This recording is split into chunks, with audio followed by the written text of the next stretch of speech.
ईश्वर नमस्तुभ्यम। आप सभी शिव भक्तों को मेरा प्रणाम। हर हर महादेव। जैसा कि आप सभी जानते हैं कि सांगवी पुणे महाराष्ट्र में चल रही श्री अष्टविनायक शिव महापुराण की कथा के 7वें दिन की कथा पूर्ण हो चुकी है, विराम हो चुकी है। तो आज की इस वीडियो में हम आपको गुरु जी द्वारा इस 7वें दिवस के विराम दिवस के कथा में जाते जाते जितने उपयोगी उपायों की जानकारी दिए हैं उन सब का वर्णन आज की इस वीडियो में करने वाले हैं, ताकि आपको कहीं भी अलग अलग उपायों को जानने के लिए भटकना ना पड़े और ना ही उपायों की जानकारी आसानी से मिल सके और आप उन्हें करके मेरे भोलेनाथ का आशीर्वाद, उनकी कृपा दृष्टि प्राप्त कर अपने जीवन के सारे दुख तकलीफ कष्टों को दूर कर अपने जीवन में आनंद और सुख की प्राप्ति कर सके। इस छोटे से वीडियो से आपको गुरुजी द्वारा गुरुजी ने 3 विशेष उपाय बताए हैं, जिसकी जानकारी गुरुजी ने आज से पहले की कथाओं में नहीं दिए थे। सारे के सारे तीनों उपाय नए हैं जो आपको गुरुजी ने करने को कहा है।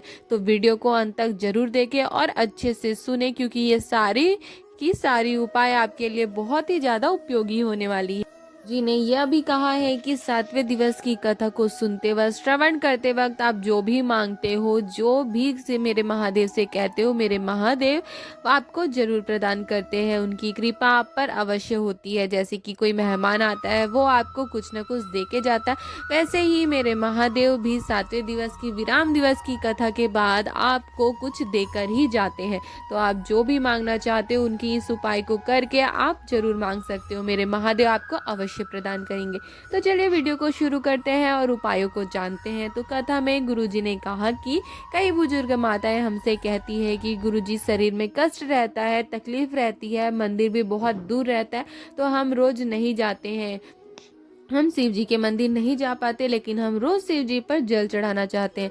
तो इसके लिए हम क्या करें? तो गुरुजी ने शिव महापुराण का एक उपाय बताते हुए उनसे कहा कि ये शरीर में कोई तकलीफ आ गई हो, कष्ट आ गई हो, कोई बीमारी आ गई हो, या किसी भी अन्य कारण से आप मंदिर नहीं जा पा रहे हो, लेकिन आपका मंदिर जाए बिना दिल ही नहीं लगता हो, या आप मंदिर जाए बिना नहीं रह पाते हो, आपका मन बार बार शिव जी के पास जाता हो, आप शिव जी पर जल चढ़ाना चाहते हो, तो इसके लिए ये आपको विशेष उपाय करना है। जी ने कहा कि भले ही मंदिर आपके घर से दूर होगा, आप नहीं जा पा रहे हो, लेकिन आपके घर के आसपास पेड़ तो होंगे ही।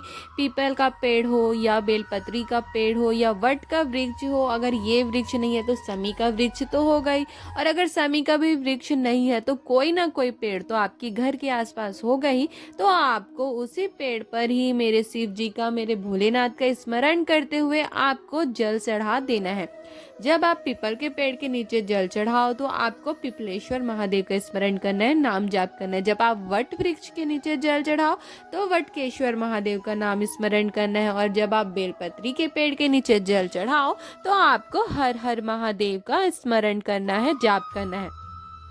या फिर आपके पास आसपास जो भी पेड़ हो, आप उस पेड़ पर मेरे महादेव के नाम का जाप करते हुए, स्मरण करते हुए आप जल समर्पित कर सकते हो। शिव महापुराण की कथा कहती है कि आप जिस भी पेड़ पर जल समर्पित करते हैं, मेरे महादेव से स्वीकार करते हैं और आपको शिव जी पर, शिवलिंग पर ही जल चढ़ाने का पुण्य, उसका फल प्रदान करते हैं। आप जो भी मनोकामना होती है, जो भी भाव से आप शिव जी पर जल चढ़ाते हो, मेरे महादेव सब स्वीकार करके आपको आपकी मनवांछित फल प्रदान करते हैं। तो ये था पहला उपाय जो गुरुजी ने बताया कि अगर आप मंदिर नहीं जा पा रहे हो और शिव जी पर जल चढ़ाना चाहते हो तो आपको क्या करना है। और कथा में आगे गुरुजी ने दूसरा उपाय बताए हैं पशुपति व्रत के लिए। गुरुजी ने कहा कि आजकल तो सबके सब पशुपति व्रत के अपने अपने नियम बना लिए हैं, कोई कुछ कहता है, कोई कुछ करता है।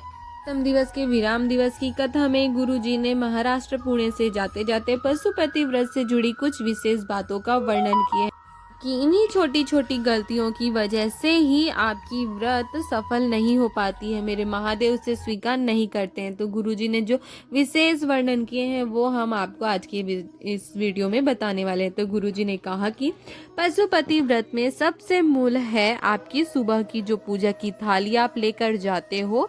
पूजा करके जब आप उसको लेकर आते हो तो आप उसको वैसे ही रख दो।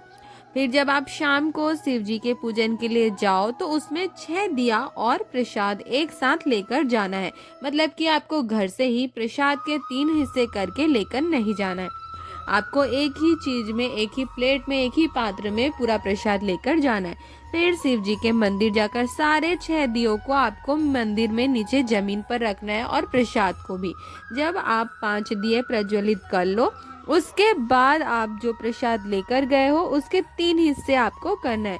फिर 2 हिस्से आपको मंदिर में ही छोड़ना है और एक दिया जो आप नहीं जलाए हो, मंदिर के जमीन पर रखे हो, उसे और अपने प्रसाद का एक हिस्सा उठाकर अपनी थाली में वापस रख लेना है। फिर जब आप पूजा अर्चना मेरे महादेव से निवेदन करके घर वापस आओ, तो घर के अंदर प्रवेश करने से पहले अपने सीधे हाथ की तरफ घर की तरफ मुंह कर बैठ जाना है। आराम से आपको बैठ के एक दिया जो आप मंदिर से लेकर आए हो उसे प्रज्वलित कर मेरे भोलेनाथ से निवेदन करना है कि बाबा, ये मेरा पहला पशुपति व्रत है, आप इसे जरूर स्वीकार करना। मंदिर में भी आप जब अपनी पहली दिया प्रज्वलित करते समय भी आपको अपनी कामना महादेव से कहना है और घर के बाहर दिया जलाते समय भी आपको मेरे महादेव से निवेदन करनी है। फिर आप घर के अंदर प्रवेश करना। घर के अंदर आने के बाद जब आप भोजन ग्रहण करो तो सबसे पहले जो प्रसाद आप मंदिर से लेकर आए हो उसे खाना, उसके बाद ही आपको खाना खाना है। और मंदिर से लाए हुए प्रसाद को आपको किसी के भी साथ शेयर नहीं करना है। साथ ही एक और विशेष बात का आपको स्मरण रखना है कि जब आप मंदिर के लिए मीठे का प्रसाद शिव जी के लिए तैयार करें, तो आप जिस भी कढ़ाई पर या जिस भी पात्र में वो मीठे का प्रसाद बनाए, उसमें आपको उतना ही प्रसाद मीठे का बनाना है जितना कि आपको लेकर जाना है। उसमें एक्स्ट्रा प्रसाद नहीं बचना चाहिए कि कढ़ाई में नहीं छूटना चाहिए। अगर छूट गया तो फिर प्रसाद के 2 हिस्से तो वही हो गए और फिर आपका पशुपति व्रत स्वीकार नहीं होगा। फिर जब आपके 5 व्रत पूर्ण हो जाए तो 5वें दिन आपको एक श्रीफल और 108 फूल या अक्षत या मूंग के दाने जो भी आपके पास हो, आपको शिव जी के मंदिर जाकर आपको शिव जी को समर्पित करना है। श्रीफल यानी नारियल समर्पित कर आपको महादेव से निवेदन करना है कि महादेव, आज मेरा व्रत पूरा हो रहा है, आपने सभी की झोली भरी है, मेरे पर भी आप कृपा करना, मेरी भी व्रत को आप सफल करना। पतिनाथ बाबा से आपको ऐसा निवेदन करके घर आ जाना है। कथा में आगे गुरुजी ने कहा कि अगर आपने दिल से व्रत किया है, दिल से मेरे महादेव की आराधना की है, पूजा की है, अगर आपको मेरे महादेव पर पूरा विश्वास है, तो निश्चित ही मेरे भोलेनाथ की कृपा आप पर अवश्य होगी। वो आपकी सारी मनोकामनाओं को एक सोमवार होने से पहले ही पूरा कर देंगे। ये थी पशुपति व्रत से जुड़ी विशेष जानकारी, छोटी छोटी बातों की जानकारी जो आपको विशेष ध्यान रखना है, जो गुरुजी ने बताए। अब बढ़ते हैं कथा के अंतिम और तीसरे उपाय की ओर। गुरुजी ने कहा कि ये उपाय आपको पित्त पक्ष में करना है। गुरुजी ने कहा कि अगर आपके सारे काम बिगड़ रहे हो, अगर आपने आपके प्रीतर का स्वप्न आपको बार बार आ रहा हो, कोई काम करने जा रहे हो और वो बनते बनते रुक जाता हो, अटक जाता हो या बाद के लिए टल जाता हो, आपके सारे काम बिगड़ जाते हो, तो अगर आपको लगता है कि आपको पितृदोष लगा है तो आपको यह उपाय करना है।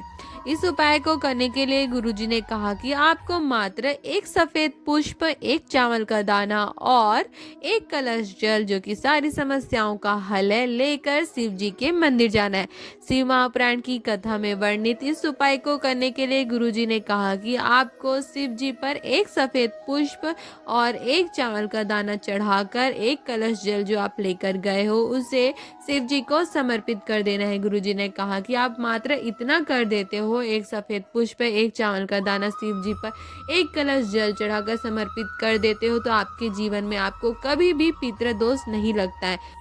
आपके सारे काम जो बिगड़ रहे होते हैं, जो टल रहे होते हैं, जिसके लिए आप बहुत मेहनत कर रहे होते हो, परेशान हो रहे होते हो, वो सब होना शुरू हो जाता है। आपके जीवन के सारे कष्ट, आपके सारे दोष मिट जाते हैं और आपको, आपके पितरों को महादेव की शरण प्राप्त हो जाती है और महादेव उन्हें शांति प्रदान करते हैं और आपके घर में भी शांति और सुख को प्रदान करते हैं।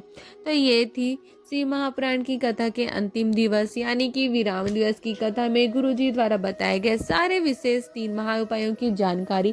अगर आपको ये उपायों की जानकारी अच्छी लगी हो, अगर आपके लिए ये उपाय उपयोगी हो, तो आप हमारे वीडियो को लाइक कर सकते हो और अपने परिवार वालों के साथ या अन्य शिव भक्तों के साथ इसे शेयर भी कर सकते हो, ताकि उन्हें भी ये कथा की संपूर्ण जानकारी मिल सके, इन विशेष उपायों की जानकारी मिल सके और वो भी इन उपायों को करके महादेव का आशीर्वाद प्राप्त कर अपने जीवन के सारे दुख तकलीफ कष्टों को दूर कर जीवन में आनंद और सुख की प्राप्ति कर सके। अगर ये उपायों से अगर कोई भी आपको जानकारी चाहिए तो आप हमें कमेंट करके भी पूछ सकते हैं।